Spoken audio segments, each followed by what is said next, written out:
It is indeed a pleasure and privilege to me to welcome you all in the 25th Professor G. Ram Reddy Memorial Lecture. Today is an important day for the entire IGNOU fraternity. In order to commemorate the memories of our founding Vice Chancellor, Professor G. Ram Reddy, and pay tribute to him, Indira Gandhi National Open University organizes Memorial Lecture every year on 2nd of July on the solemn occasion of the death anniversary of late Professor G. Ram Reddy. This lecture series also serves as a platform to enrich and enlighten our academic pursuits by inviting eminent speakers from varied and diverse fields. On this note, I welcome all the dignitaries present virtually with us, our esteemed chief guest and speaker, Professor V.R. Mehta, former Vice Chancellor, University of Delhi, our distinguished guest, Professor E. Vayunandan, Vice Chancellor, Yashwantrao Chavan Maharashtra Open University, Srimati Pramila Reddy, Honorable Vice Chancellor of Indira Gandhi National Open University, Professor Nageshwar Rao sir, respected Pro Vice Chancellor, Professor Satyakam sir, and Dr. Vidya Bhagat Negi, Registrar IGNOU. I also extend warm welcome to the colleagues at the regional centers and at the headquarters and all our learners and viewers who have joined us at various online platforms such as television, radio, YouTube channel, webcast, Facebook, Twitter, etc. Professor G. Ramareddy, a legendary educationist, a great leader, a distinguished scholar, and an epitome of knowledge, foresaw, planned, designed, and shaped the academic and administrative setup of our mega university, which is now making a mark worldwide under the adept guidance of our Honorable Vice Chancellor, Professor Nageshwar Rao sir.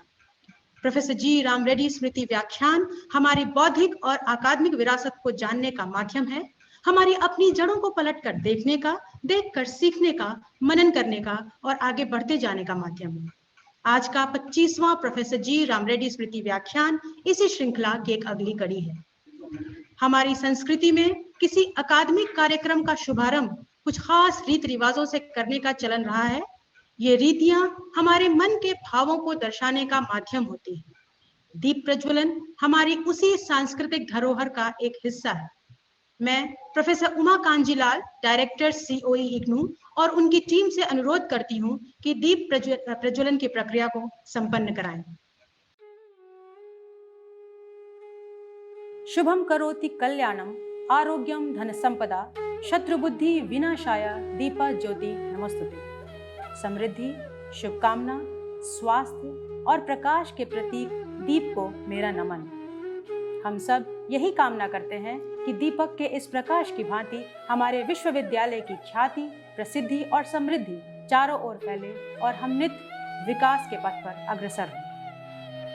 Now we pay floral tribute to our beloved and reverend founder Vice Chancellor Professor G. Rama Reddy. I request all the dignitaries, Professor V.R. Mehta,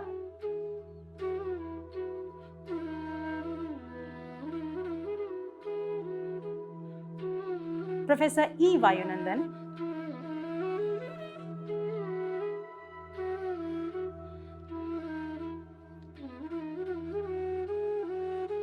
Srimati Pramila Reddy,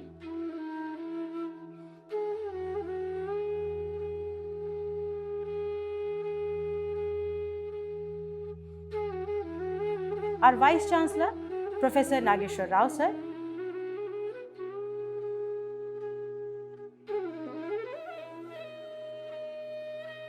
our Pro Vice Chancellor, Professor R.P. Das,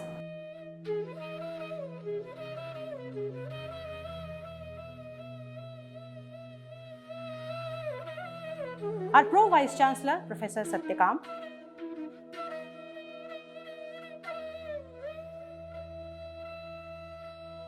our Pro Vice Chancellor, Professor K.B. Das,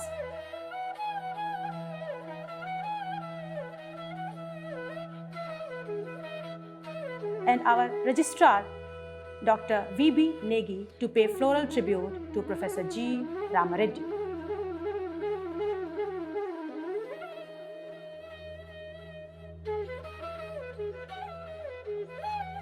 Professor G. Rama Reddy, a towering personality, pioneer of distance education in India. His remarkable services have and will always be the guiding light for the progress of IGNOU. This university is a thriving, living testimony to the dreams of Professor G. Reddy.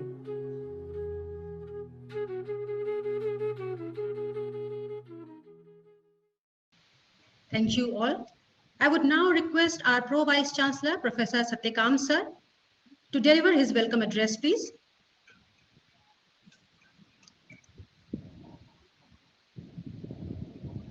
Professor Satyakam Sir, you may please unmute your mic. नमस्कार।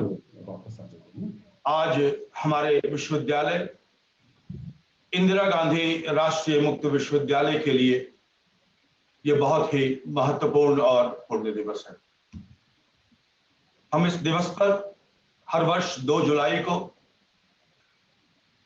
अपने beloved vice chancellor professor जी रेड्डी, हमारे जो प्रथम कुलपति थे, उनको हम याद करते हैं और याद में हम स्मृति व्याख्यान आयोजित करते हैं। और इस बार हम 25वां स्मृति व्याख्यान आयोजित करने जा रहे हैं।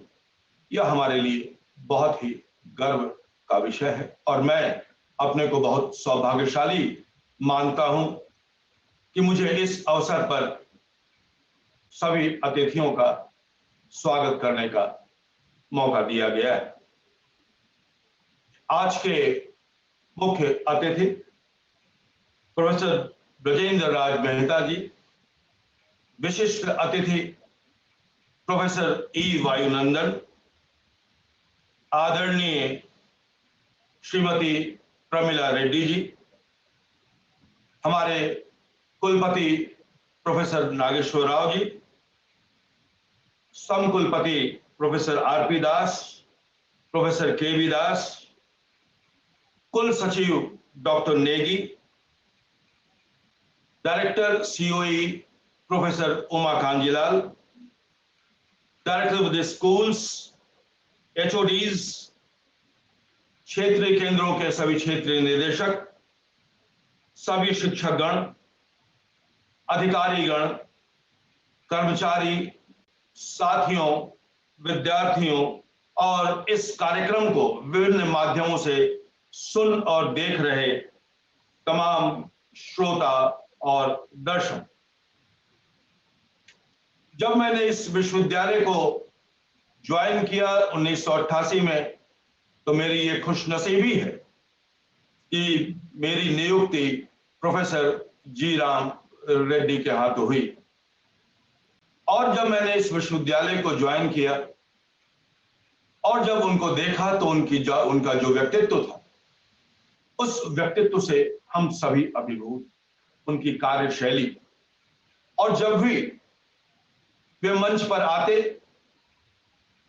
तो उर्दू साहित्य और भाषा से उनका इतना लगाव था कि कोई ना कोई शायरी वो जरूर सुनाते थे। मैं भी उनकी एक शायरी जो लगातार वो सुनाते थे, उसे यहां दोहराना चाहता हूं।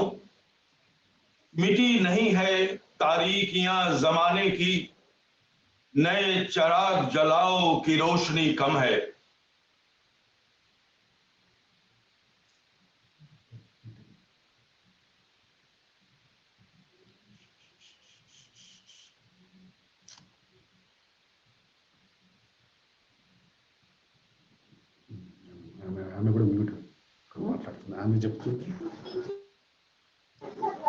और अपनी प्रत्येक मंजिल को वे अधूरा मानते थे।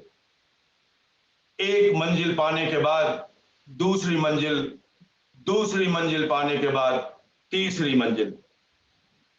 इन पंक्तियों के जरिए मैं प्रोफेसर जी की अतुलित आकांक्षा की परिणति इंदिरा गांधी राष्ट्रीय मुक्त विश्वविद्यालय इग्नू की ओर से मैं आप सबका स्वागत करता हूं।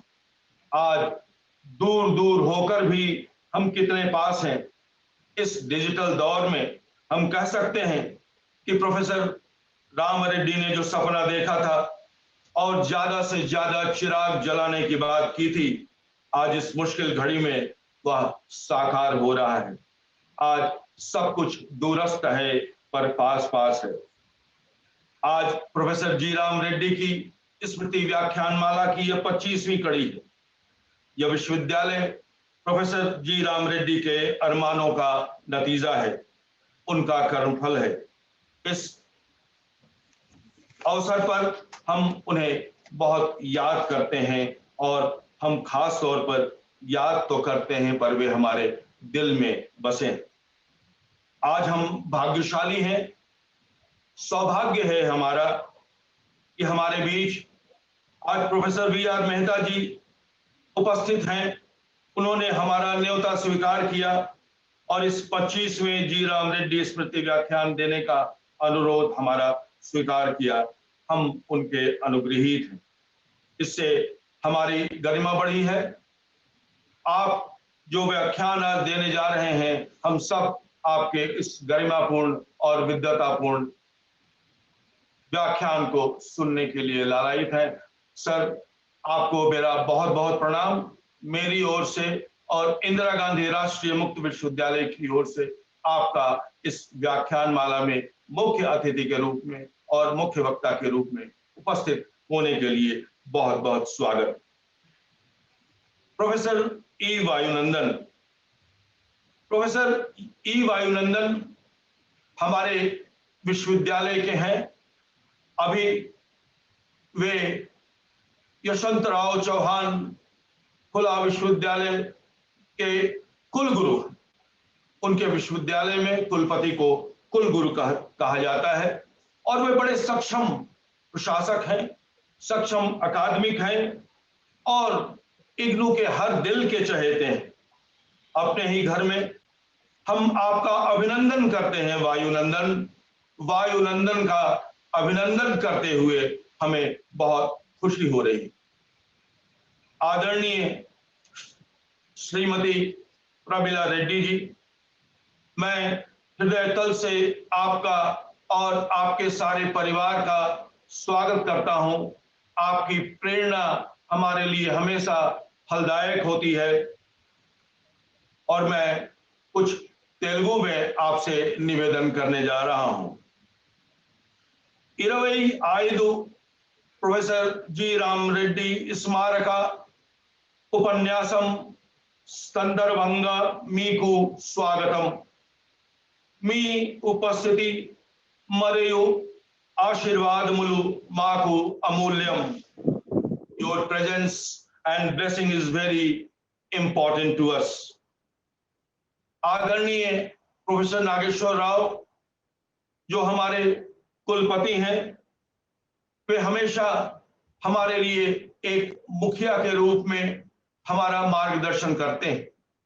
मैं अपने साथी pro vice chancellors professor RP Das और प्रोफेसर KV दास जी का भी स्वागत करता हूं। निदेशक COE का स्वागत करता हूं। कुल सचिव महोदय हमारे साथी, उनका स्वागत करता हूं। डायरेक्टर RSD और क्षेत्रीय केंद्रों पर उपस्थित सभी क्षेत्रीय निदेशकों और अपने सभी साथियों का स्वागत करता हूं। और ये जो उपस्थिति आप सबकी है, वह उपस्थिति इस कार्यक्रम को गरिमा प्रदान कर रही है और यह सब आपका प्रोफेसर जी राम रेड्डी के प्रति प्रेम स्नेह है कि आप इसमें उपस्थित हुए हैं। तो एक बार मैं फिर सब लोगों का स्वागत करता हूं जो इस कार्यक्रम में अपने घर पर बैठे हुए अलग अलग साधनों से ये कार्यक्रम देख रहे हैं, सुन रहे हैं और भागीदार हैं। बहुत बहुत धन्यवाद, शुक्रिया, नमस्कार। May I request all the dignitaries to release the book, that is video book, titled Envisioning and Enabling Digital Education, which will be followed by a short film based on the lectures delivered by the distinguished speakers on the occasion of Professor G. Ram Reddy Memorial Lecture since the year 1996. Professor G. Ram Reddy, a person of eminence in the area of distance education, known nationally and internationally. Decades ago, when the concept of National Open University was debated in the Parliament, the then Honorable Minister Shri K.C. Pant summed up Professor Reddy's contribution to the cause of open learning. He said, and I quote, "If I may say so, there is nobody else in the country who has his experience in this particular field. Therefore, all of us, I think, should feel safe in entrusting the beginning of this university to him." Unquote. Such was the personality of our founder Vice-Chancellor, Professor G. Rama Reddy. Not only a great leader, but also a humble and modest person.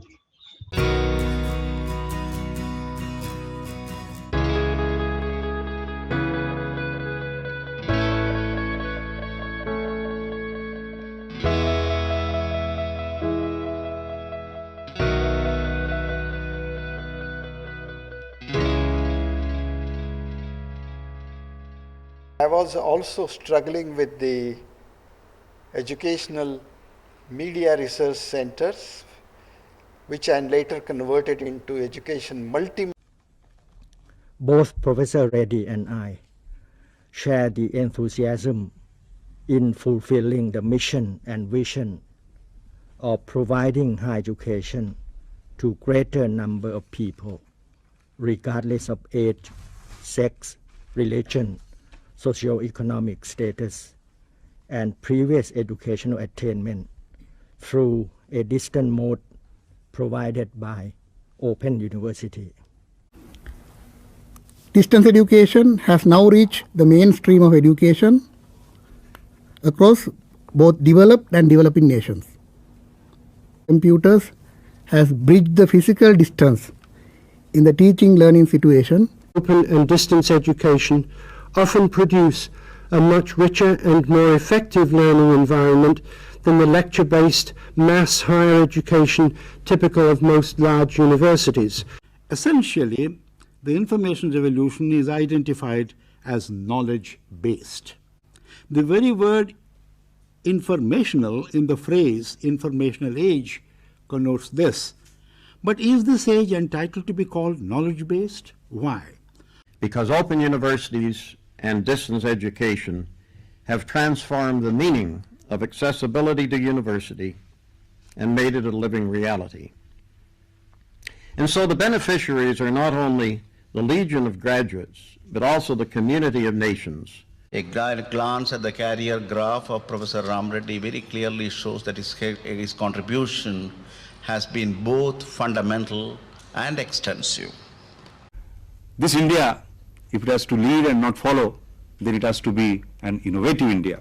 The 21st century is going to be the century of knowledge.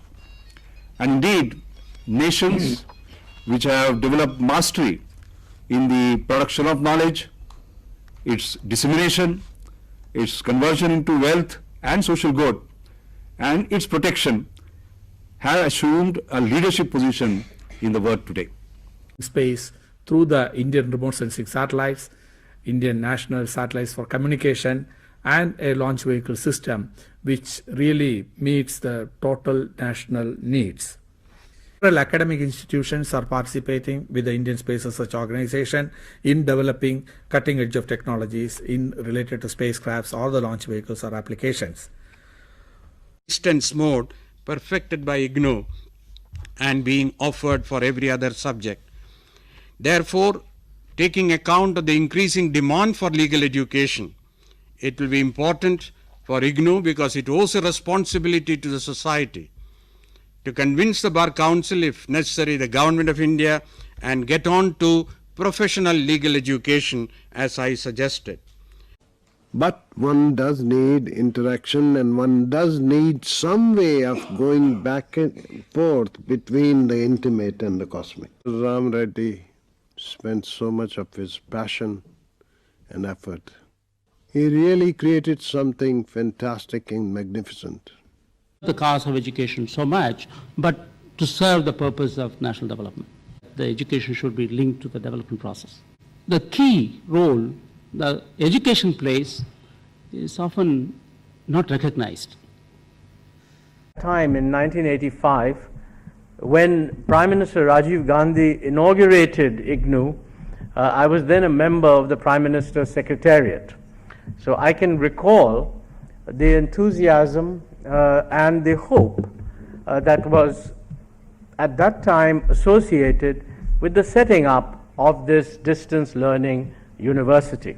Radio, which seemed to be dying, particularly in India, has been reborn with FM. Thanks in part, of course, to the traffic jams on our roads, but I think there are other reasons why it has come back into popularity. One part certainly is the content. We now have a new kind of radio which is far more interactive.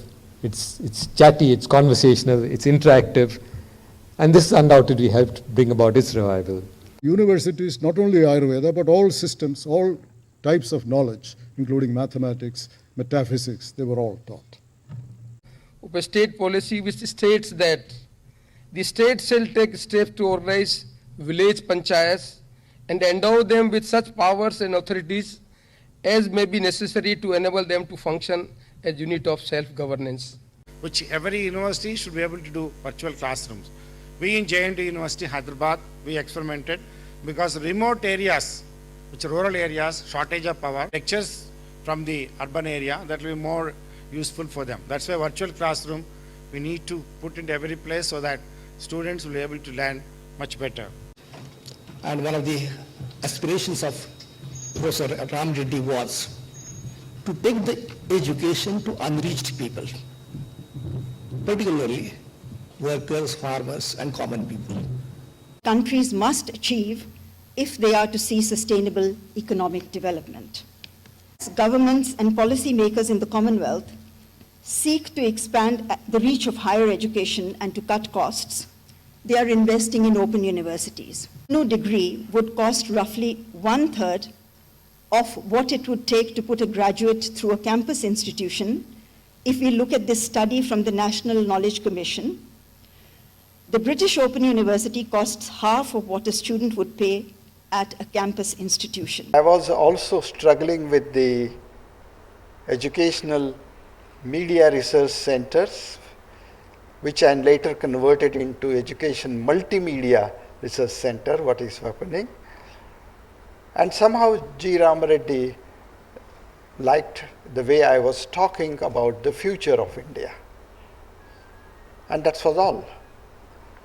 I was a professor in physics, but on one day I got a letter from the Minister of Human Resources saying that you have been appointed as a member of the commission, and it was a big shock to me.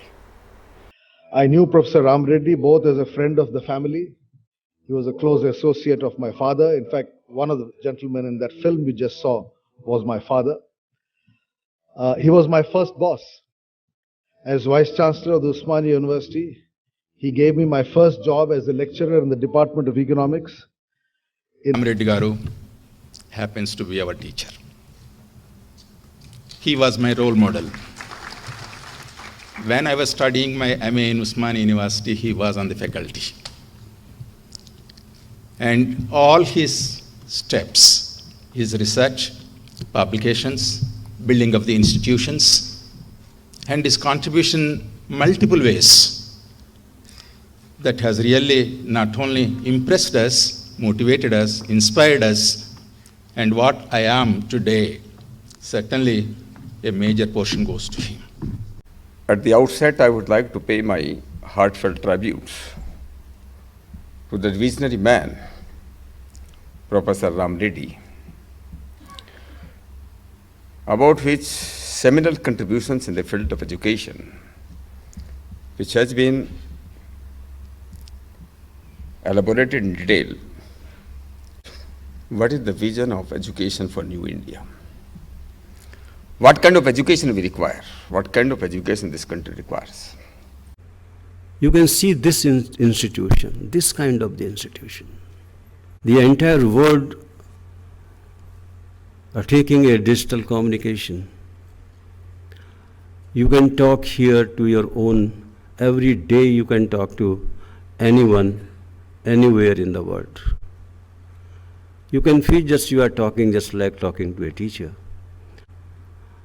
And that has come now. But the person who thought the open distance learning will be possible in future, he might have not seen this progress of the technology, but he might have seen something else.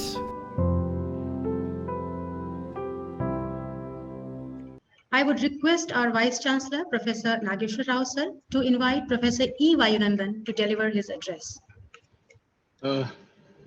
आदरणीय professor Mehta जी, professor Vayunandan जी, प्रमिला रेड्डी जी एवं सभी। आदरणीय वायुनंदन जी वर्तमान में Yashwantrao Chauhan open university के कुलपति हैं और हमारे परिवार के ये सदस्य हैं। इंदिरा गांधी राष्ट्रीय मुक्त विश्वविद्यालय में ये न केवल शिक्षकों में लोकप्रिय हैं, बल्कि यहाँ पर कर्मचारी और जो रीजनल सेंटर्स में फैले हुए हमारे सभी क्षेत्रीय केंद्र के कार्यरत अधिकारी हैं, उनमें भी बहुत ही लोकप्रिय हैं। उनका मन बहुत अच्छा है और सबके लिए प्रेम है उनका। उन्होंने इस बीच में अपने विश्वविद्यालय में जो प्रयास किए हैं, उन्होंने आदरणीय राम रेड्डी जी को बहुत नज़दीक से देखा हुआ है। उनकी करुणा, उनके काम करने का तरीका, वो सब वहाँ पर अपने विश्वविद्यालय में वो कर पा रहे हैं और बहुत तेजी से अपने विश्वविद्यालय को आगे बढ़ा रहे हैं। इस विश्वविद्यालय में 2005 से वह प्रोफेसर के रूप में हैं। उनका विषय पब्लिक एडमिनिस्ट्रेशन है, लेकिन विश्वविद्यालय के सभी कार्यकलापों में उनका बहुत बड़ा योगदान रहा है। मैं बहुत ही विनम्रतापूर्वक उनसे निवेदन करता हूं कि वह हम सबको संबोधित करें और इस अवसर पर जो आदरणीय प्रोफेसर राम रेड्डी जी ने जो आदर्श, जो परिकल्पनाएं इस विश्वविद्यालय के बारे में सोची थी, अगर उसमें से कुछ जानकारी उनको है तो वह हम सबको साझा करें। आदरणीय प्रोफेसर वायुनंदन जी। सर, प्रोफेसर नागेश्वर जी बहुत बहुत धन्यवाद। Professor Nageshwar ji, professor V.R. Mehta ji, the chief guest of this 25th Ram Reddy Memorial Lecture, Madam Srimati Primila Ram Reddy ji, Professor Satyakam, Dr. V.B. Negi, Registrar, Indira Gandhi National Open University, and my dear friend, Professor Satyakam, who is the chairman of this Professor G. Ram Reddy Memorial Lecture, K.B. Das ji, Pro Vice Chancellor, Professor R.P. Das, Pro Vice Chancellor, and Professor Ravinder Kanari ji, ex-Pro Vice Chancellor of IGNOU. For all the staff members of IGNOU at the headquarters, at the regional center, and also the participants. Namaskar. First of all, I again thank Professor Nageshwar ji for giving this opportunity. It's a big honor being a distinguished guest in this 25th Memorial Lecture. Sir, और एक बार आपको मेरा धन्यवाद। Sir, ये एक बड़ा, मैंने 21st memorial lecture का चेयरमैन था, ऑर्गेनाइजिंग कमेटी, जब प्रोफेसर रविंद्र कुमार थे और संजय बारू जी चीफ गेस्ट थे। आज मैं 25th मेमोरियल लेक्चर पे मैं अभी एक डिस्टिंग्विश बनाना मेरे को बड़ा ऑनर है सर। मेरा, I don't know, I am emotionally attached, I don't know, with Professor Ram Reddy. It's very sentimental, also honor and privilege to talk about Professor late G. Ram Reddy. I have watched him closely as a student leader when I was a student at Osmania University. and also as an assistant, as a lecturer in Indira Gandhi National Open University. Sir, he is a very, multi-faceted personality. And such person I have never come across in my life. Even today, I start my office with taking blessings from him, then I start my office. That is the greatest. I don't know how I am emotionally. Sir, one of the greatest thing about him is institutional builder, which I will share few institutions which I know came across number of persons and also. Because I understand even in my in our university to build a wall, a compound wall, it takes a lot of, months, tenders, all. I don't know how person like G. Ram Reddy has started so many institutions. I really wonder how he has started. So few of the institution I will touch upon within my time, because many of the participants may not be knowing the things. So I start with, as an young professor, Professor Ram Reddy. I think he wanted to open the Indian Council of Social Science Research Regional Center at Hyderabad. You all know that regional center at Hyderabad, Southern Regional Center, no doubt you know that many of the southern states are very proactive, especially that time Tamil Nadu. So anything southern means it is Tamil Nadu. Chennai used to be, now no doubt that time it used to be Madras. But I don't know how he managed. I think that time, we have the famous person, educationalist, Jayant Panduranga Naik, properly known as J.P. Naik. He was the founder, member secretary of the Indian Council of Social Science Research. And somehow he impressed J.P. Naik to start a Indian Council of Social Science Research, Southern Regional Center, Hyderabad. So one of the things it was told by J.P. Naik that the university should provide the space, then only we can set up. So Professor Reddy, as a young professor at that point of time, he convinced the Vice Chancellor, Ravada Satyanarayana, who was a Vice Chancellor and was not very fond of the Social Science Research Institute. Somehow he made him to agree. And that way, if you go across Usmania University, that regional center, Southern Regional Center was set up on the library building on the top floor. Complete floor is being given to ISSR Regional Center. And we have around 75 capacity conference hall, a big library, and one of the beautiful library for social science research. And equally, he pleaded with the next Vice Chancellor, that is, the famous, what we called the Narottam Reddy, saying that, sir, we should also have a guest house. So he made that Vice Chancellor to agree to construct a guest house along with the Usmania University. So such was the initiative. As a young professor, he was not holding any position. And J.P. Naik and Chitra Naik were very fond of Professor Ram Reddy. The way, his approach and his behavior. So that way, I think he impressed upon J.P. Naik and started Indian Council of Social Science Research Southern. And he was the, no doubt, founder director of that Southern Regional Center and also became chairman of that regional center. Later, at the end of his career, I think he became for a few months before he departed, that is, he became the chairman of Indian Council of Social Science in 1995 to some period, hardly 2 months. So that was his last assignment. So that was the convex. Even though he was not holding any position, he started this. The next very important is the Vice Chancellor as a Usmania University. Many people may not be knowing. I think we had 2 agitations in 71 to 75, Andhra agitation and Telangana agitation. An entire university system was destroyed because every student was involved. And there was some time the Usmania University was known for, there were at times the degree from Usmania University were not recognized by any institutions and the organization. So I think it was Jalgam Vengalrao who brought the famous Justice Pingal Jagannath Reddy. No doubt he restored the academic excellence of Usmania, but being a justice, not that academic, maybe. After his demuting, I think the Chief Minister Jalgam Vengal Rao thought that there should be a Vice Chancellor who had to carry forward. I think that time the in-charge Vice Chancellor was the senior most bureaucrat, BPR Vittal. I think last week only he has passed away. And he was the in-charge Vice Chancellor, holding as a Secretary Finance as well as the in-charge.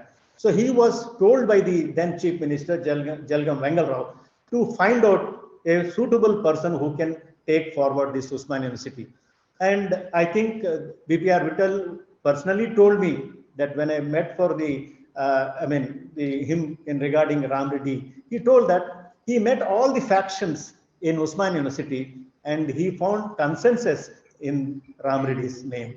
So he told Jalgam Vengal Rao, sir, he is the person we can appoint him Vice Chancellor.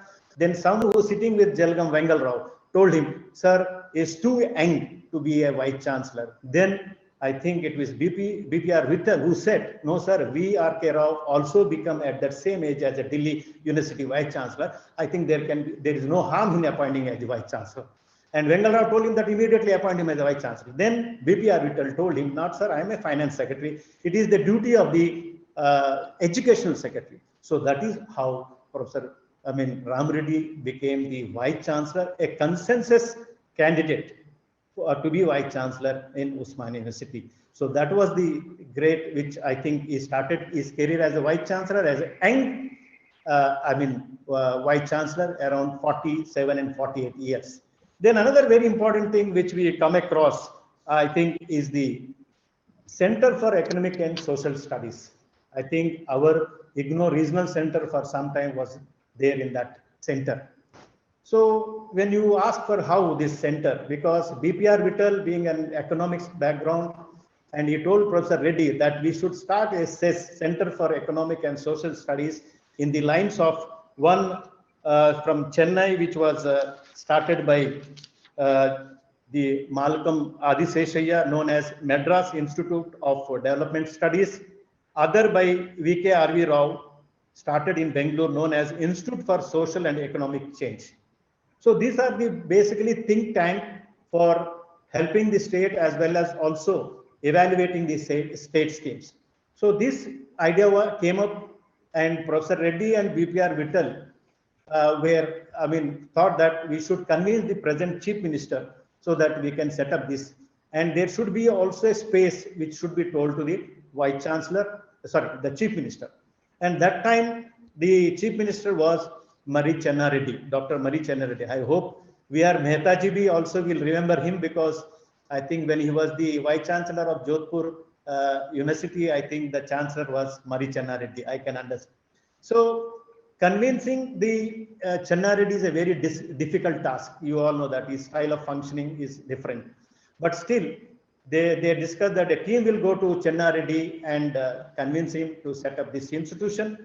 So, and the team decided that BPR Vittal will discuss with the Channa Reddy, because he is a finance secretary, is known to Channa Reddy very well. When they met the Channa Reddy, BPR Vittal did not say anything and put forward Ram Reddy to talk to him. Ram Reddy was little puzzled and he was not prepared, but still he told him that, sir, there are two institutions which were started in the neighboring states, Chennai, Madras by Malcolm Adiseshaya, and Bangalore by V.R.K. Rao. So, sir, this will help our state as a think tank in policy matters, and it will also help us in, evaluating the schemes. And without any hesitation, I think he asked where will be the we will set up. He told that Usmania University has a land in Amirpet where there is a human genetics institution. There's a lot of space there. We can have it. So immediately, then he said, what is the financial obligation? He said, sir, initially it will be 15 lakhs for 1 year. After that, it will be self-sustaining. So that is how, without any, discussion, I think he sanctioned it. So BPR Vittal, who came out of the room, was told the Ram Reddy and his team, I never expected that Channa Reddy will normally accept it. So that is how the Center for Economic and Social Studies was started in the university, Usmania University campus, which was situated in Amirpet. I, as a student leader, I opposed that, and we went on for hesitation also. But later, in the same institution, I served as an academic associate in Indira Gandhi National University. So this is another example of Professor Ram Reddy. I mean, how he can convince the people. That was the greatest, of him. The other very important thing about was the Andhra Pradesh Open University, which is known as B.R. Ambedkar Open University. So see that when the university bill was passed, the chief minister was Bhavanam Venkatram, and once the bill was passed, he demitted office. Another chief minister came, that is the Vijay Bhaskar Reddy, and he appointed him as the vice chancellor. Then suddenly the elections were declared, and the N.T. Ramarao came into power, and everyone thought that this university will not see the light. And everyone was of opinion that this university, because it is the baby of Congress party, so it will not go forward.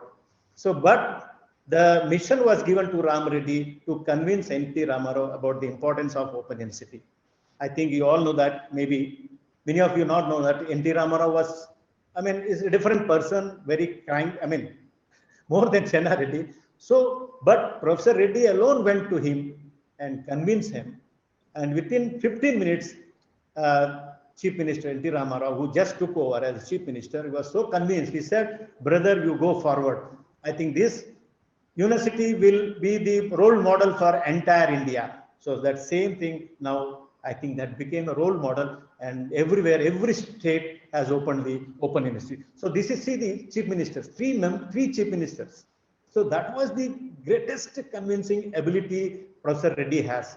So even as a student leader, we used to go to him, and he was very important issue, critical issue, but he will simply say, don't worry, we'll look for. So that was the greatest, which we see under him.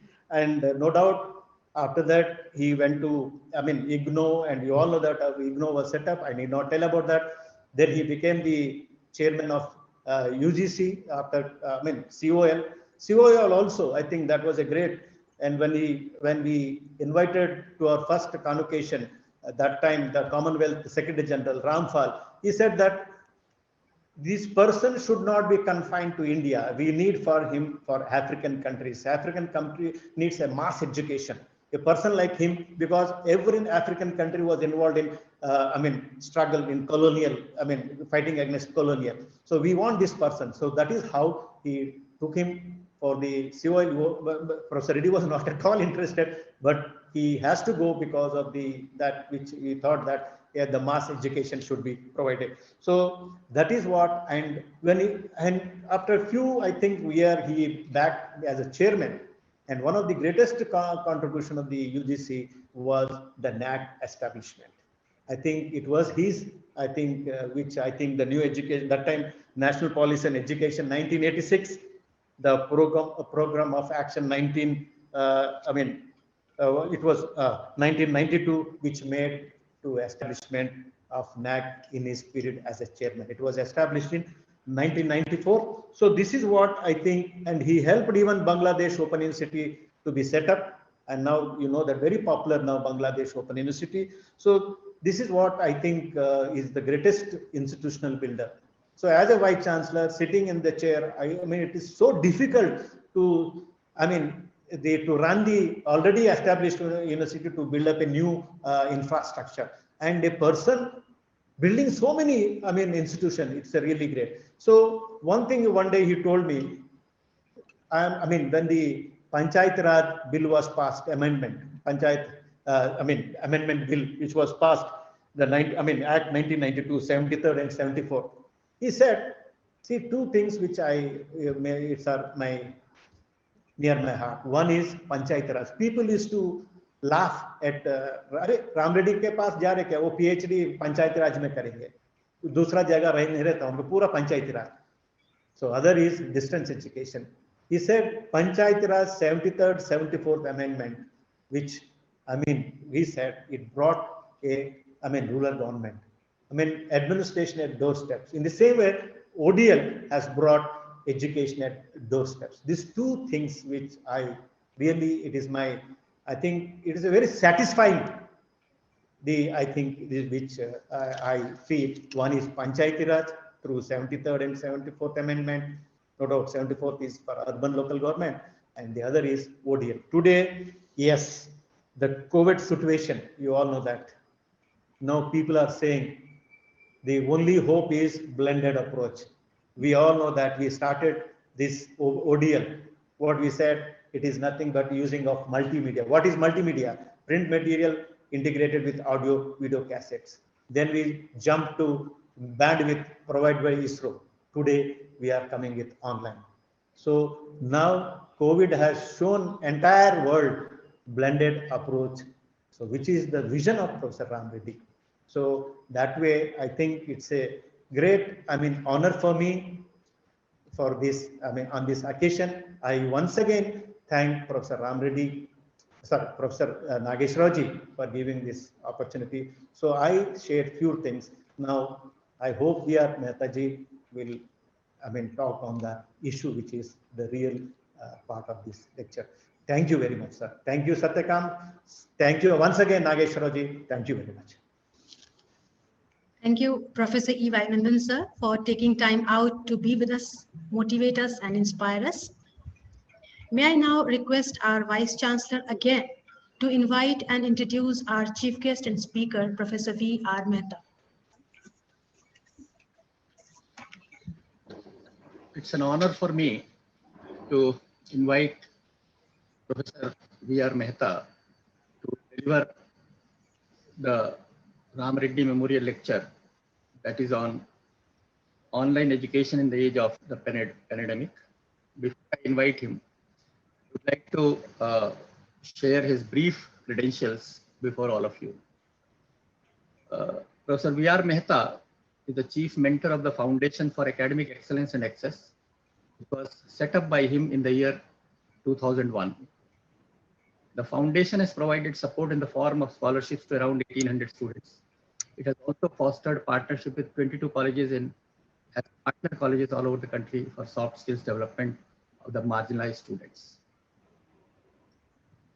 Born on 19th August 44, he was earlier Vice Chancellor of University of Delhi. He was also Vice Chairman of the Executive Committee of Nehru Memorial Museum and Library. Professor Mehta was educated at the Universities of Delhi and Cambridge. He began his academic career as a lecturer in the political science in Delhi, later appointed associate professor at Himachal Pradesh University, where he became a professor at a very young age of.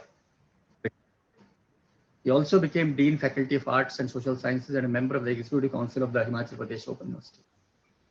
Professor Mehta was the first Vice Chancellor of Kota Open University from 1987 to 1990. He was also Vice Chancellor of Jodhpur University from 91 to 93. Professor Mehta was the Vice President of International Association of University Presidents and Chair of the South Asian Council. He was also a member of the Governing Board of the Association of Universities of Asia and Pacific Region, and also of the Association of Southeast Asian Institutions of Higher Learning during the same period. Widely traveled, Professor Mehta was a Commonwealth Scholar at Cambridge, Commonwealth Academic Staff Fellow at the Institute of Commonwealth Studies, Oxford, International Visitor to the American Universities, Shastri Visiting Professor at the University of Calgary, Canada, and Visitor to the Open University, UK in 1988. He was also a member of the Government of India delegation to the Intellectual Meet in the USSR, which was organized as a part of the Festival of India. Japan Foundation invited him to visit Japan for a short term under its International Cultural Exchange Program in 1987. He authored 5 books, 3 of which have been widely reviewed and praised all over the world. Professor Mehta was awarded the V.K. R.V. Rao Award for the outstanding contribution to political science for the year 1983. Swami Pranavanand Award by the University Grants Commission for the year 1989. Gandhi Sadbhavana Award 1995. Bharat Vikas Excellent Award 1996 by Council for National Development, New Delhi. Dr. Ambedkar Distinguished Services Award by Bharati Dalit Sahitya Academy. Soka University, Japan has honored Professor Mehta with Soka University's award of highest honor and medal. He was also awarded School of Oriental Philosophy Scholarly Achievement Award by the same university. Professor Mehta was also the president of Delhi Anuvrat Samiti during 1996-98. He was also awarded D.Litt Honoris Causa by Bundelkhand University in 2002 and Vardhaman Mahavir Open University, Kota, 2007. These credentials, they really speak a lot about him, but as a person, he is the most simple and humble person. When I made a request to him on telephone, without any hesitation, he immediately agreed. During this COVID times, it's very difficult for him to prepare the things and again present it. But because of his love and affection towards Professor G. Ram Reddy, he has kindly consented, and I humbly request him to enlighten all of us by his scholarly presentation. Professor V.R. Mehta.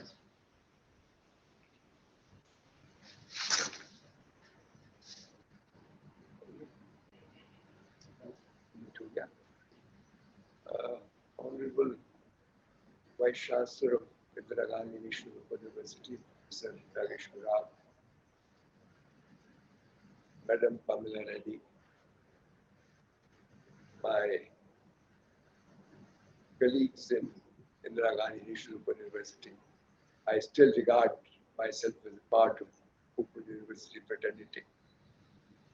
And other distinguished participants present here today. It is a great honor and privilege for me to deliver this 25th Professor Ram Reddy Memorial Lecture. Professor Ram Reddy was a great, not only a great educationist, but also a great educational reformer. He combined both the roles remarkably well. I have a very fond recollection of my long association with him. First, as a professor of political science, fellow professor of political science. Then, as Vice Chancellor of Kota Open University when he was Vice Chancellor of IGNOU. Then, as Vice Chancellor of Jodhpur University when he was Chairperson, UGC. Ram Reddy had a unique personality, and as has been pointed out by my earlier speakers, he was really a great man in every respect. I remember our frequent meetings when he was Vice Chancellor at IGNOU and I was Vice Chancellor at Kota. On certain topics, on certain issues, we had very sharp differences, particularly on the role of Indira Gandhi National University as an institute, as a university, and also as a regulator for other open universities. In one of the meetings, I still very vividly remember at Hoskas, we had a sharp exchange. Education Secretary was also present. But immediately after the meeting, Professor Ram Reddy came to me, put his hands on my shoulder, and said, Mehtaji, you're right. I appreciate what you said, but Open University system is fighting for its legitimacy. And I cannot think of any other dispensation which can protect the legitimacy of the institution and promote it further. In any other dispensation, Open University will take a back seat. I would see his commitment to the open system, and it was largely because of his commitment that Indira Gandhi National Open University was set up, and along with Indira Gandhi National Open University, a number of state universities were also set up dedicated to open education. In those days, open system was really fighting for its legitimacy. I remember my first days at Kota Open University. When I went there, there was an agitation against the Open University. People wanted a general university. I remember I went to one of the very influential citizens of Kota, requesting him for his mention. We wanted to rent out a building for the university. And his immediate response was, Professor Mehta, you are setting up an open university while you need a building. This was the kind of response open university system is used to receive throughout the country. There are a lot of misgivings about the value of the system, the relevance of the system, and much credit goes to Professor Ram Reddy that the open university system acquired legitimacy and accept open university degrees acquired acceptability throughout the country. In fact, I cannot think of any other person in the field of higher education who was so passionately committed to the idea. And I would not hesitate to call him as father of open learning in the country. It was largely due to his efforts that Indira Gandhi Open University was set up. And today you can see the shape that it has taken. It was largely due to his commitment and efforts that state universities were set up. And wherever there was any need for help, he provided that help. People who have spoken earlier have highlighted his remarkable humility, a combination of humility and scholarship. I can vouch that I have not come across academicians of his caliber who combined in themselves great humility with great scholarship. We had, as I said, we had certain differences, but he did not allow those differences to mar our relationship. In fact, I could always depend upon him for his help, assistance, and even patronage. And he always made us look taller, the hallmark of a truly great man. Today, distance education is a settled mode of education. It has developed its own institutional mechanism, its own pedagogy, and it is accepted all over the world. It has developed a delivery system, online delivery system, developed its own pedagogy, and through institutional mechanisms of regional centers and study centers and TV and radio, it has been able to reach out to millions of people. Professor Ram Reddy wanted to take education of the classes to the masses, and open university system has made it possible to take this, ensure that education is taken to the farmers, the workers, those who cannot take advantage of education because of lack of means or for certain other reasons. Today, millions are enrolled in the open. Millions have benefited from the open university system, and for this, great credit goes to Professor Ram Reddy. I bow my head in reverence to him for whatever he did in the field of open education. Now, the topic that I've chosen today is in the context of the crisis that we are facing, the crisis of pandemic. It's a unique situation. Nature, it seems, is out to take revenge upon ourselves. Man in his arrogance thought that he could conquer nature. But a small virus has shown us our place in the cosmos. There have been epidemics and other great calamities earlier, but this calamity is unique insofar as it has spread its tentacles all over the world. We do not know its cause. We also do not know its remedy. And it has created a unique situation in which we are supposed to maintain distance. We are supposed to wear masks. It has imposed upon us a new set of behavior which we should follow. It has caused huge disruption in our life.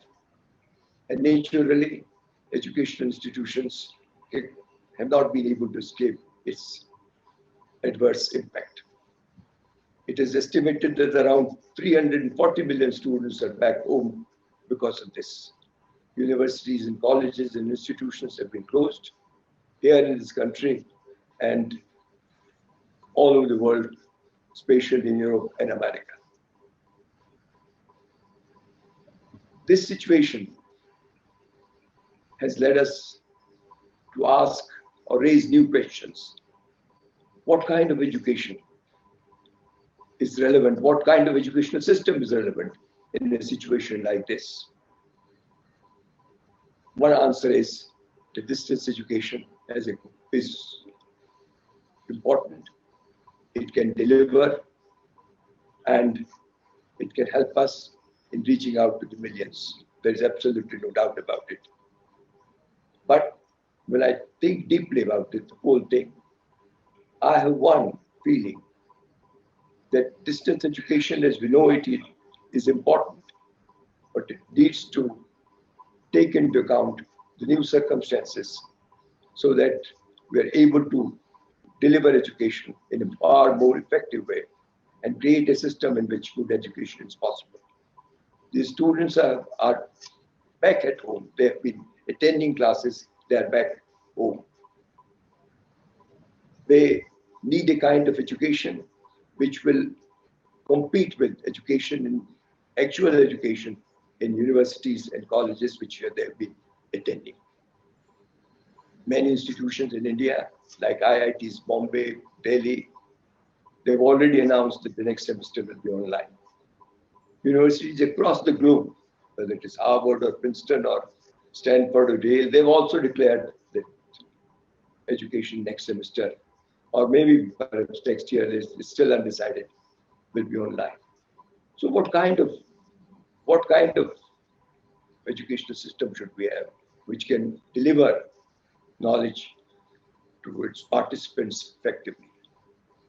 Of course, it is distance education, but it's distance education which will make maximum use of technology. We are today in the realm where new technological tools are available to us.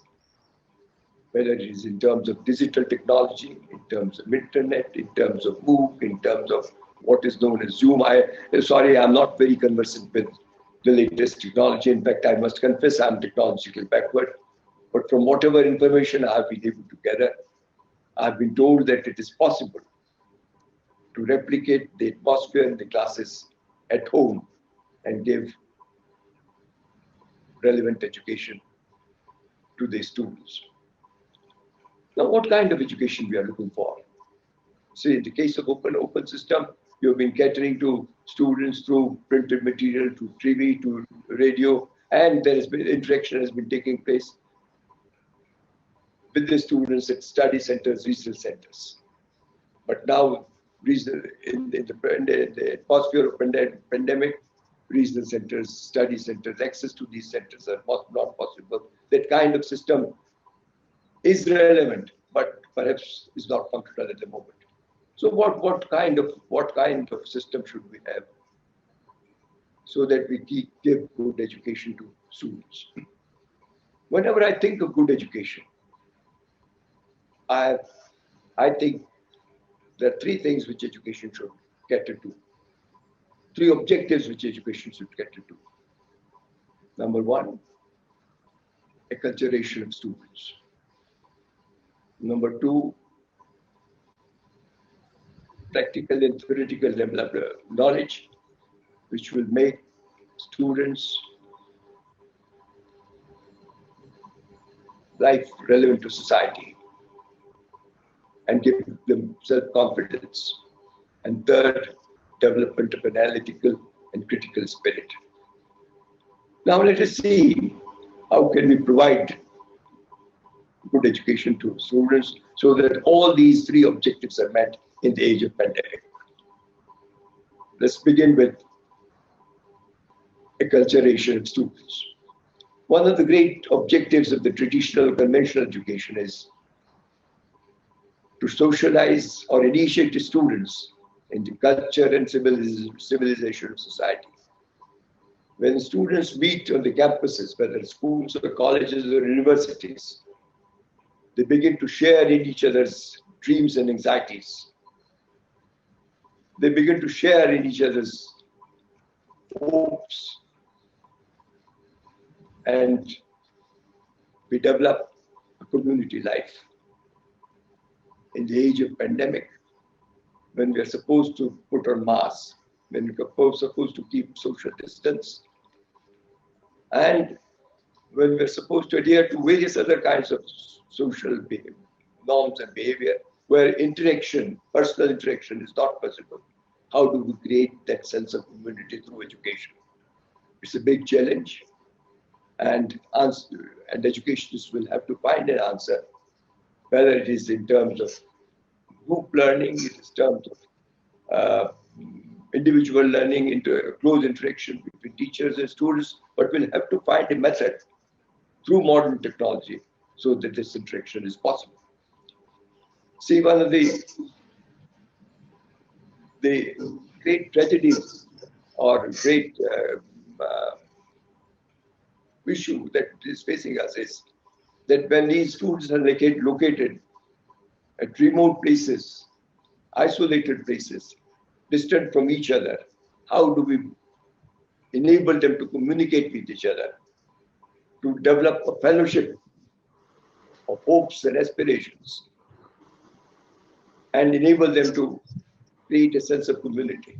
That's a big challenge, and we'll have to find an answer to it.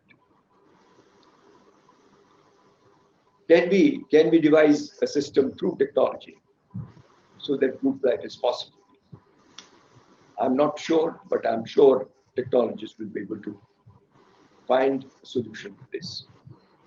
The second important function, to my mind, or objectives of education, is skill development, so that students are able to enter professions, they're able to get gainful employment, and they're able to make both ends meet in society. They can be leaders, they can be civil servants, they can be educationists, but they all need skills of certain kinds, relevant kind. I still remember my early association with Maharashtra Open University when Professor Takwale was Vice Chancellor. I went there and I was quite impressed by the efforts Professor Takwale was making to take technology to various classes, especially at the lower level. There was an impression that Maharashtra Open University at that time was functioning as a perfect polytechnic for these classes of people. Afterwards, we have seen open universities starting courses of different kinds, ranging from business administration to hotel management, and giving a type of training which is relevant to society and which would make students employable or equip them for various professions in society. Today, the question is, how do we ensure that these students who are spread all over the country in remote isolated places get this kind of education? One important thing that has to be remembered is that technology is not available to all. There are huge inequalities in our society. It has been a great achievement of Indian education system that it has brought into mainstream all those who were on the periphery through system of reservations or through right to education. But when these students are spread all over the country, in remote isolated places, how do we bring them together and how do we reach them? Yes, technologically it is possible.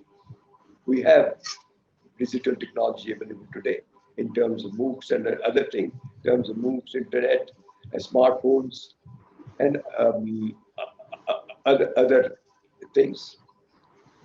But the question is, are these facilities available to our students? There has been phenomenal rise in use of smartphones in the country. But the question is, who will use this smartphone, whether the father who is doing a job, or a brother, or a sister?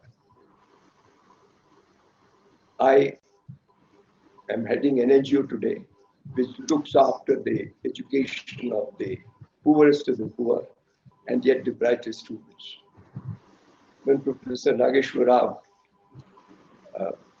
ordered me to deliver this lecture, I approached 25 of our best students who are studying in IITs and institutions of national importance, asking them for their opinion whether online education is relevant and whether whether we should have it immediately. The response I got is like this. They're all excited about the idea. They think that online education is a good idea. But then the question that they are raising is, how do we access it? In fact, the brother and sister thing that I've said, one of the students reacted by saying this, that we have one smartphone. I can use it only when my sister is not using it. Another student, a student of IIT has said, sir, why bother about these things? Try to create a system which evaluates us in terms of whatever we have. Yes, I know that technology is far advanced. I know that we can create structures at the central level which will deliver lectures, which will create a new system of assessment, which will create a new pedagogy. But the important question which needs to be tackled is, how do we reach the farthest reaches of periphery? How do we make available this kind of education through modern technology, through every student? I think here is a big challenge to which universities and educationists will have to cater to. Then the second question that needs to be asked here is, are our teachers equipped enough to handle a situation like this? Online education requires a different set of textbooks, requires a different kind of syllabi, requires a different kind of pedagogy to be able to deliver effective education to students. When a student sits in front of a computer, and when teacher tries to communicate through internet, through computer, it requires a different kind of communication ability, which perhaps even the best of our teachers lack today. They need to be trained. How do we train them? How do we create a mechanism of training so that these teachers are able to communicate with the students effectively through modern technology in terms of new syllabi, in terms of new system of assessment, in terms of new interpersonal relationships? One great advantage of modern technology is that it has developed almost all the instrumentalities that are required, all the capabilities that are required. But educationists will have to sit down and create new mechanisms to virtual training schools, virtual learning schools, create material which students can use in these times of crisis. Then there's a further question. Most of the students live in small spaces, 1 room, 2 rooms. Their parents do not have the capability to support them in their education. Here again, I think is an important problem which we'll have to respond to. The third objective of education, as I said, is development of analytical and critical thinking. The great merit of offline education is that there is a very intimate interaction between the student and the teacher. I've seen great teachers saying, don't bother about the university administration or the government or anything else. So long as my students are there, I'm happy. So long as this interaction takes place, it's a personal interaction. It's like performing a havan, which is so intimate between those who perform havan and for those who are performed havan. In the open system, how do we create that kind of, how do we replicate this environment? I know that virtual classes can be held. I know that virtual lectures can be delivered. I know that virtual experiments can be done. Modern technology has made great strides in these areas. And the success of Indira Gandhi and other open universities is a great indication of the fact that all this is possible. After all, Indira Gandhi National Open University is delivering professional courses through open education, and people are taking advantage of it. There's a perennial problem of education in the field of open education, in the field of science, technology, engineering, and medical, especially engineering and medical. But I'm confident that with the technological advances of modern times, even virtual classes and virtual experiments are possible. And it will not take much time for us to create a situation in which even engineering and medical education can be imparted through open education, especially online education. But educationists will have to sit down and create kind of technology which is useful in such circumstances. One major problem here is that this use of technology will require a new set of agreements and protocols between the student and the team and the system, students, teacher, and the system. Especially user protocols. Technology can be used and can be marketed by anyone.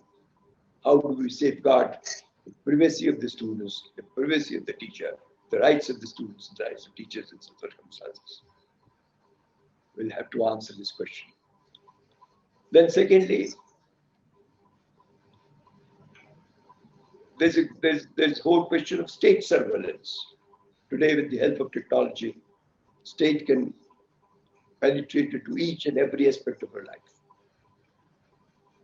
How do we safeguard the privacy of the students, the rights of students and teachers in such an atmosphere, so that no one is able to take advantage of it? Everything can be hacked, everything can be marketed, and everything can be controlled. We'll have to create new kinds of protocols, new kinds of user agreements, so that this kind of thing is possible. Students are anxiety-free, teachers are anxiety-free. Then there's another problem which we'll have to tackle in such a situation, and that is how do we ensure, you see, as I said, one of the great functions of education is development of an analytical and critical spirit. Education is no education unless it inspires you to innovate, it inspires you to create, it inspires you to reach out to new horizons. One great merit of offline education is that it makes it possible that you're able to transcend yourself and connect yourself to deeper layers of consciousness. Will it be possible to create this kind of atmosphere through open system and especially through online education? It's a big challenge to which we'll have to respond creatively, effectively. One suggestion is that classroom atmosphere has to be replicated. We have to work in terms of flexibility. We have to work in terms of multiple points of social contact. We have to work in terms of our concern for greater innovation, greater creativity. I know that conventional system is not perfect. I know that in India it is far from perfect. I know that in India buildings, university buildings are far more important than university education. But I also know that we have a system in which brilliant students have the opportunity to create, to innovate, and to search out for new partners. It's a challenge which open system and especially online education will have to beat. So I must say that online education has created great opportunities for us. We are facing an unprecedented situation today. And in this situation, open education through online is a great hope. I am familiar with the online lectures conducted by universities of Yale, universities of Stanford, universities of Harvard. Those lectures are enormously popular.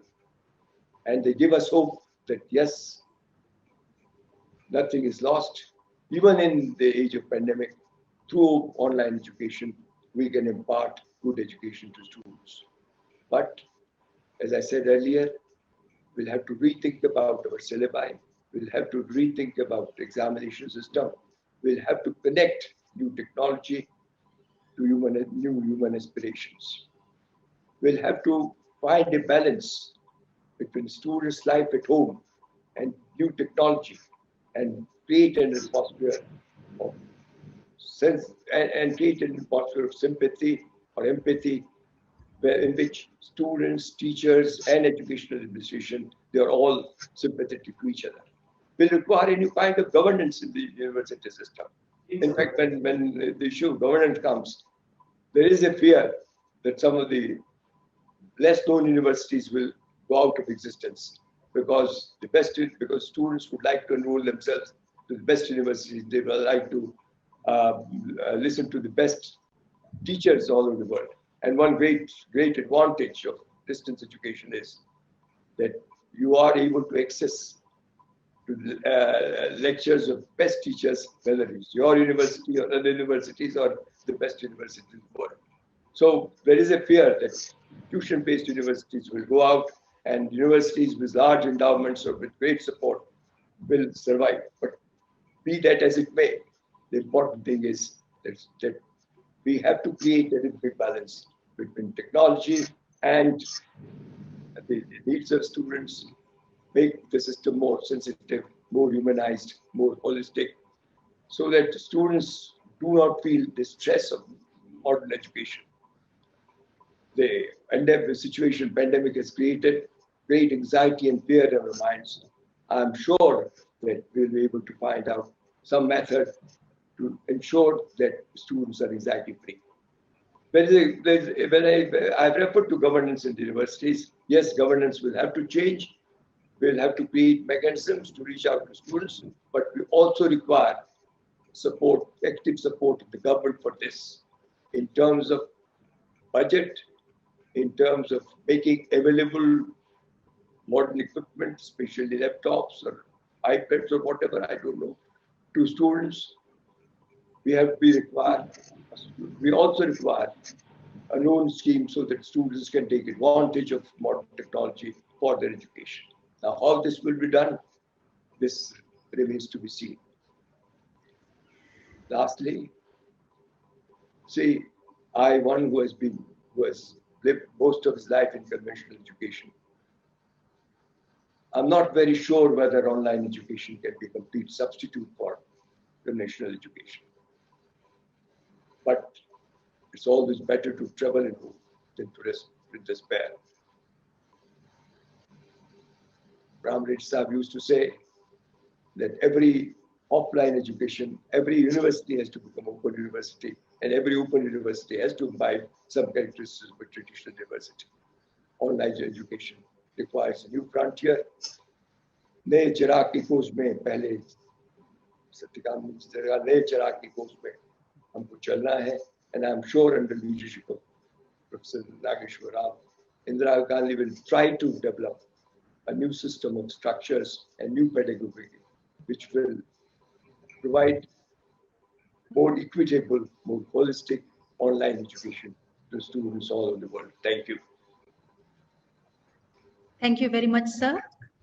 for enlightening us and guiding us to face challenges that comes in the way of imparting education. Thank you once again for being with us today. I would now request our Vice Chancellor, Professor Nandeshwar Rao sir, for his presidential address, please.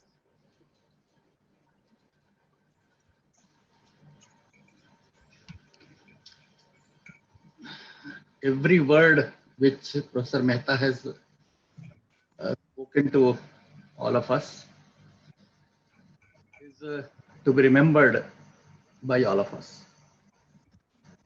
The way he articulated the process of transition or the need for this online education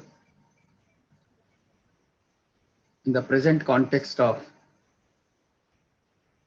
pandemic, that is very, very important. And he has also talked about the cautions and also the concerns in this context. Before I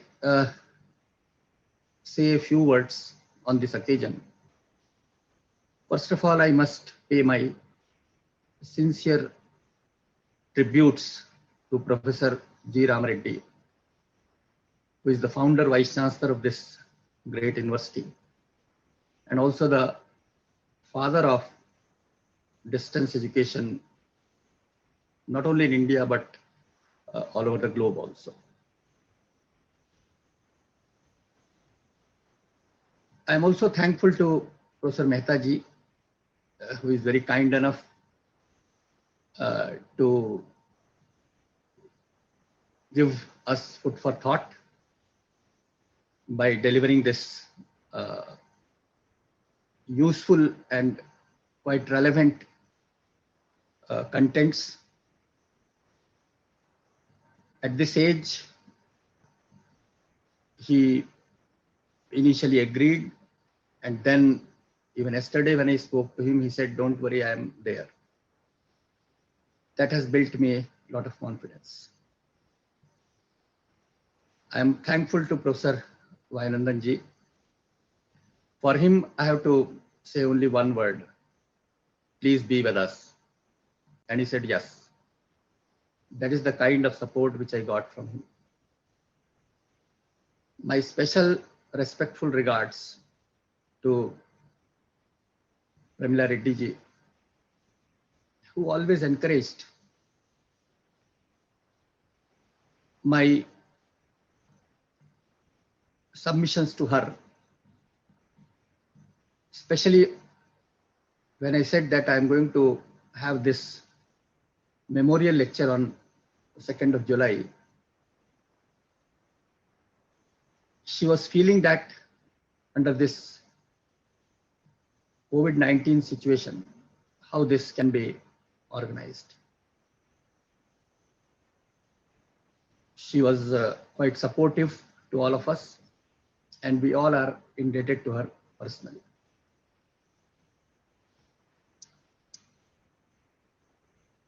When this concept was conceived to have these memorial lectures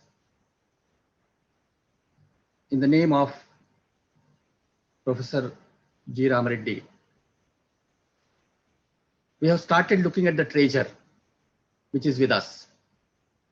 And the treasure is in the form of 24 lectures, which were delivered by eminent persons. And these people, in different points of time, they have given us a roadmap that how this open and distance education can move. One of the speakers has talked about its extension to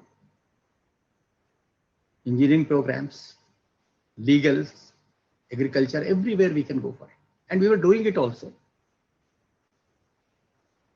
So this has given the visualization of those great people during this last 24 years. And what I thought is, and what we thought here is, that can we connect these ideas at one place? And therefore, initially we brought a video book of 24 lectures which were delivered in the memory of Professor G. Ram Reddy. How they visualized this distance education since 1996 to 2020, and how this visualization can be implemented. So enabling part is also very, very important. The use of technology, how the people, they can be trained to this new requirements of this learning. Of course, some of the videos, they are very old, and we are going to release all these sets of videos on our Facebook, and this video book would also be circulated to all, so that the policymakers and planners, they can think that how we have moved from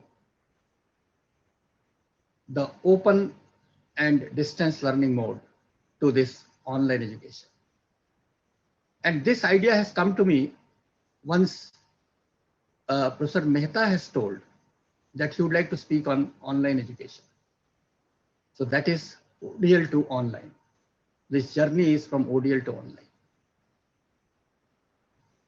And if you look at the basics of ODL, which Professor G. Ram Reddy has visualized way back in 87 or in 85 also, the 4 pillars, the content, videos in place of teacher,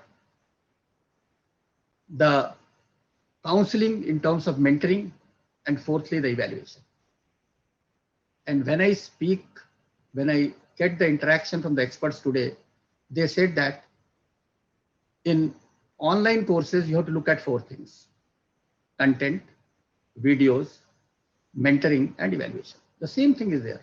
They call it now 4-quadrant approach, which was envisioned long back in our ODL system and is being implemented.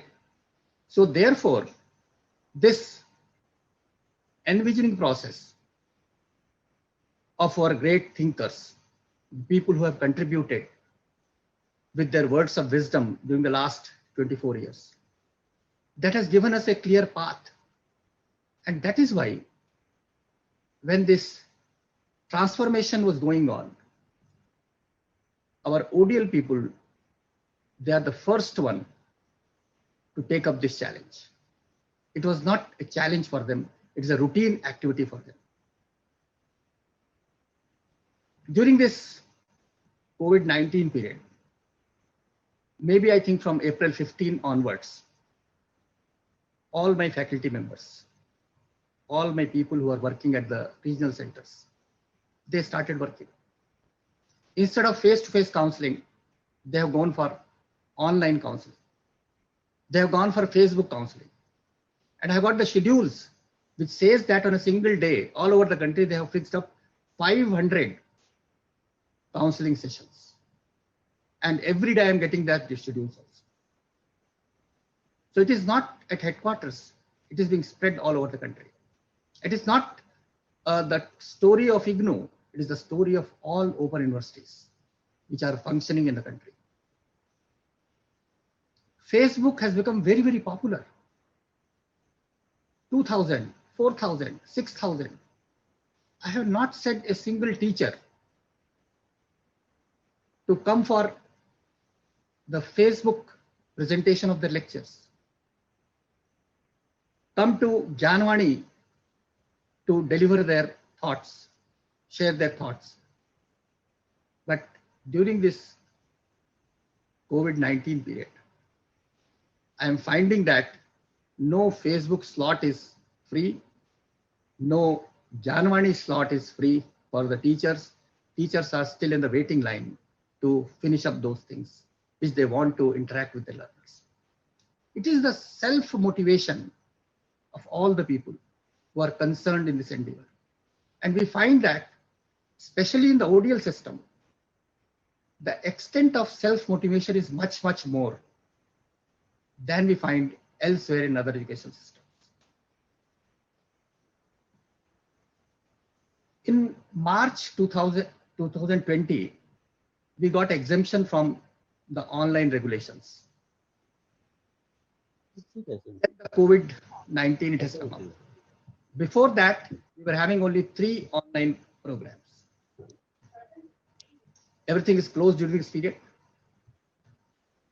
But for teachers, they came forward and 12 more online courses were launched. And the person who was willing to come forward, he is going to retire in this month, but he is very enthusiastic, Professor D. Gopal, to launch his course on MA in Gandhian Studies.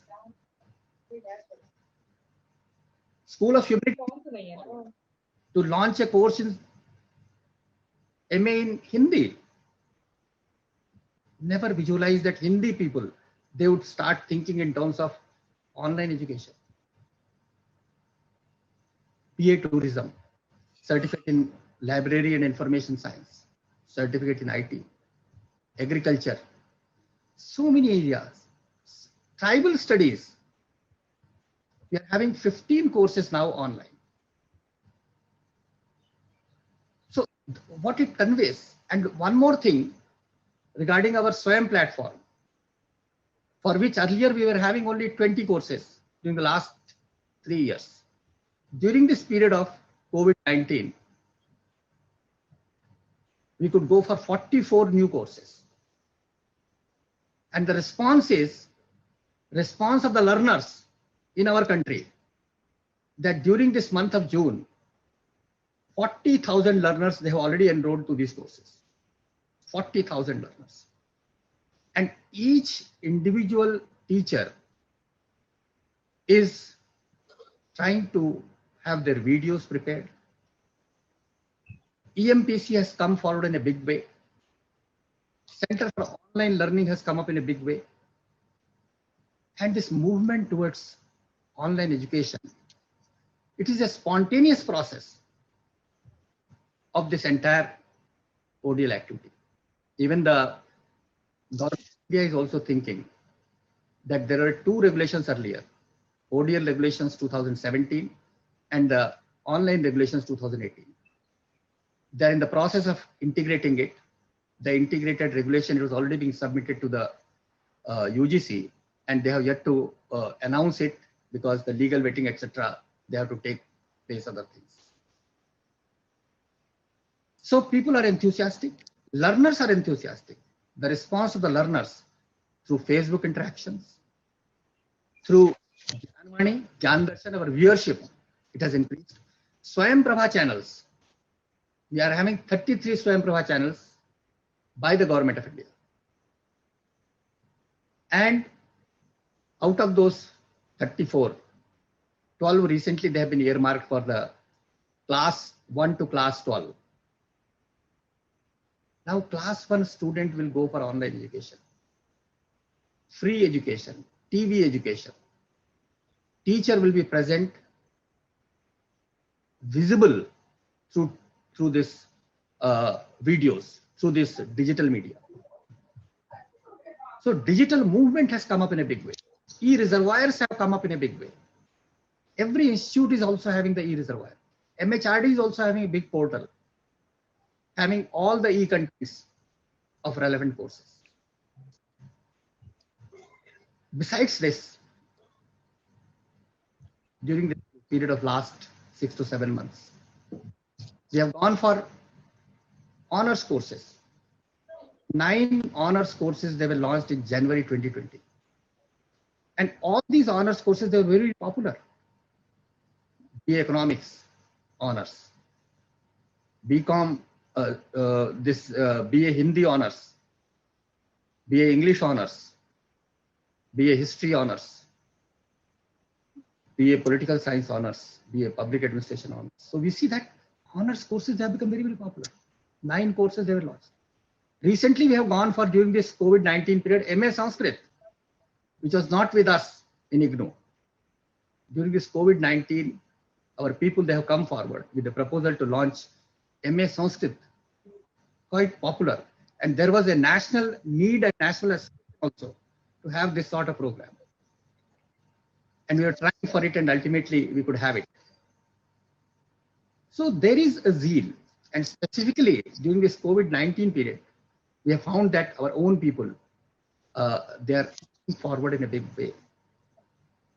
The response of the learners, that is also encouraging. And that enthusiasm amongst the real trainers, it has also come up in a big way. Our own people, they started training their other colleagues in this technological area. We have got 2 training centers to train our own teachers, and they're also coming forward. EMTC is working 24 hours. Gyan Darshan is reaching to people all over the country. 12 hours content, and it is repeated 12 hours again. Swayam Prabha channel, 4 hours content, it is repeated 6 times. Even some of these courses, they are being translated into 8 languages. That is what the government of India is aiming for.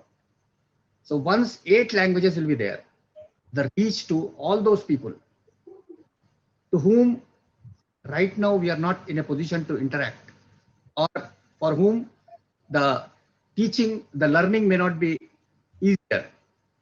So we are reaching to them with their regional contents, language, the contents translated into regional languages.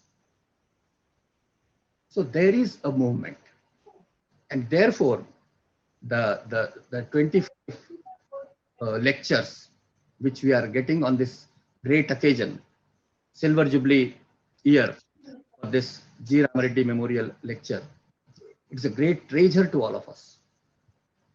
And I must compliment my whole team, the people who are in the field of open and distance learning, because I am not representing IGNOU, I am representing the ODL fraternity, all the open universities, all distance education institutions, and all the people who are working in that, because they all work in the same spirit, because we reach to our learners at a very, very low cost. We reach to the disadvantaged groups of the society. We reach to the doorsteps of the learners. We are reaching to the unreached. And that is the philosophy, that is the... And we cherish all these things from the basics of Professor G. Ram Reddy, the person who motivated all of us, our own faculty, our own teachers, our own institutions, and the spirit which we got from him. This is the biggest treasury which is all of us. I thank again Honorable Mehta ji, who is kind enough to be with us, to give us blessings also, and his words of wisdom. They are very kind to us. Professor Vainandan, very affectionate to all of us, very kind to all of us, and always helpful to all of us. I am also thankful to him. And Mrs. Ramila Reddy ji, she is present from 11 a.m., continuously sitting at one place and motivating all of us. She is a spirit behind this entire activities. She supports these endeavors. And in all the memorial lectures, she has spared her valuable time for us, and thereby the spirit learning in IGNOU, it has continued during this long period. Thank you very much. Thank you. Thank you, sir, for the encouragement. अब मैं हमारे कुलसचिव doctor विद्या भगत नेगी जी से अनुरोध करती हूँ कि वे धन्यवाद ज्ञापन करें। सर्वप्रथम मैं अपने माननीय कुलपति महोदय का धन्यवाद करता हूं, जिनके मार्गदर्शन में वर्चुअल मोड में हमारा ये आयोजन संभव हो सका। तत्पश्चात मैं आज के हमारे मुख्य अतिथि प्रोफेसर वी आर मेहता जी के प्रति अपनी हार्दिक कृतज्ञता ज्ञापित करता हूं, जिन्होंने अपने व्याख्यान से हमारे विश्वविद्यालय का गौरव बढ़ाया। इसके उपरांत मैं अपने आज के विशिष्ट अतिथि प्रोफेसर ई वायुनंदन जी का धन्यवाद करना चाहता हूं, जिन्होंने इस व्याख्यान माला में अपने उद्बोधन के माध्यम से हम सभी को का मार्ग प्रशस्त किया। साथ ही मैं अपने सभी समकुलपतियों, निदेशक गणों एवं एचओडीज का भी धन्यवाद करना चाहता हूं, जिन्होंने इस कार्यक्रम में जुड़कर कार्यक्रम की शोभा बढ़ाई। मैं विश्वविद्यालय के अपने सभी तकनीकी स्टाफ का भी हार्दिक धन्यवाद करना चाहता हूं, जिनके तकनीकी सहयोग के बगैर इस व्याख्यान माला का आयोजन करना संभव नहीं हो पाता। और अंत में मैं विश्वविद्यालय के सभी अधिकारियों, कर्मचारियों का भी हार्दिक धन्यवाद करता हूं, जो इस कार्यक्रम का हिस्सा बने। धन्यवाद। कार्यक्रम के अध्यक्ष हमारे honourable vice chancellor professor Nageshwar Rao sir की अनुमति से यह कार्यक्रम संपन्न हुआ। आप सभी का बहुत बहुत आभार।